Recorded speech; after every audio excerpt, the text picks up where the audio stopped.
and welcome to Business 300. My name is Philip Kulenshoff, and this is 300 Seconds About Business. We're all a busy people, so I have 5 minutes or less to get my point across.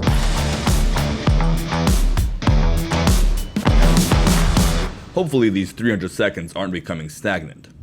Business stagnation is a real thing, as is personal stagnation. There's some sort of clog in the system that hinders the flow, and so the results stagnate. As the years go by, we continue to show up with our seat in the chair trying to pump the water intake, and yet on the outtake we get drops, if that. It seems we're in the same place we've been for multiple years, still staring at the same hurdle. We keep hoping to get over this wall, and yet we still see it in front of us. Stagnation is a real thing, and it's not the same thing as maintaining the results you've been able to achieve. Maintaining your fields is active work with visible results. The fact that the rich crop keeps producing year over year, even if it's not increasing, is the positive result of active labor. Stagnation, on the other hand, is when the field grows over with thorns and weeds and the fruit grows dry and brittle, eventually decreasing and dying out. Stagnation is when the problems we keep dealing with keep us from making any real progress, and even eat away at the progress that we have made. Projects we start die out. Initiatives we undertake grow dull. A stagnant body of water is murky, stinky, and unpleasant. Most people and businesses do grow stagnant, the majority. But there are those who don't. There are the sort of people and businesses who get after it and conquer, realizing their aims. Why is that? Why do some people run and get somewhere, while others are constantly spinning their wheels, toiling away in yesterday's problems? If we keep showing up, why are we not getting the results? There is a missing ingredient that I notice in a lot of these scenarios. This is nothing new, and yet most people continue to lack this ingredient in their approach. They come and warm the seat, but don't have anything to show. The difference in the people that make it happen and the ones that don't is what I call being on the hunt. The ones that make it happen have a hunter mindset. They are filled with optimism in their pursuit and confidence in their ambition. They don't wait for the prey to land in their mouth. They find a way to make it happen.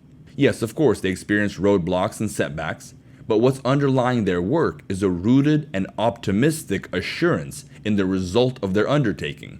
If they run to win. If they punch, they don't punch the air. If they set out, they intend to get there. But the majority approach life and business like a gatherer. For whatever reason, they view themselves as gatherers collecting what comes their way. If they find something, great. If they don't, well, they tried. And after a few failures, which is inevitable with either approach, the gatherer succumbs to a defeatist disposition. If it happens, it happens. If not, there's nothing else I can do. A sad way to pursue. Even worse is when it's Christians who have this mindset and hide behind verses like James 4:15. If the Lord won't will, there's nothing I can do. They sprinkle their fear and laziness with holy water, and in doing so, take the Lord's name in vain. Faith in the Lord's sovereign will is not to stunt our ambition. It's to direct us to the true source of confidence. Confidence literally means with faith. The source of our faith is not ourselves in any capacity, our wit, our effort, our strength.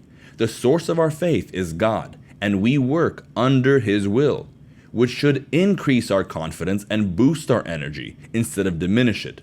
If the Lord wills, you will succeed. So run by faith, being assured in what you hope for. Faith in God's sovereign will over all of life, including our business pursuits, is not a burden to slow us down. It's a booster to launch us to go harder. How far could you get if you were in the current of God's will? Gatherers become stagnant. Hunters get the job done. We pray for God's blessing over our hunt and then pursue our prey in light of His will. But pursue we do, and hunt we must. We run to win. Faith runs hard.